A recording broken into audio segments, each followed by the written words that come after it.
प्यारे प्यारे साथियों, जरवार इन्फो में खुशामदीद।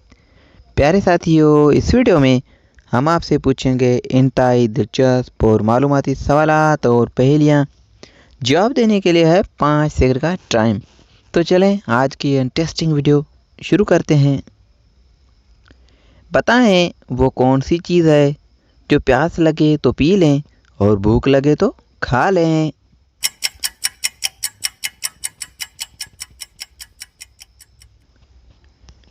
जवाब नारियल। वो कौन सा बादशाह है जिसके पास न महल है और न ही दौलत है।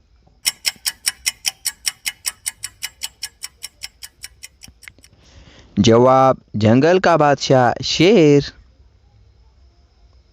वो क्या है जो लोग अपने से ज़्यादा दूसरों का लेते हैं।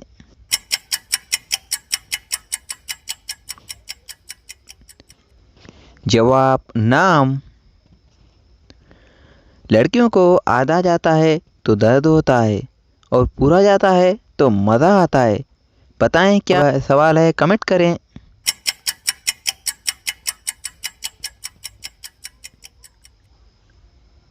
जवाब कान में कुंडल। एक अंधा इंसान क्या देख सकता है।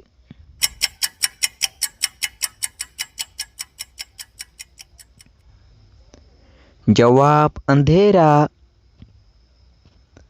प्यारे प्यारे साथियों, आपने कितने सवालात के जवाब दिए हैं कमेंट में हमें ज़रूर बताइएगा। और मज़ीद इसी तरह की वीडियोस हासिल करने के लिए हमारे यूट्यूब चैनल को सब्सक्राइब करें और फेसबुक पेज को फॉलो करें। शुक्रिया, अल्लाह हाफिज़।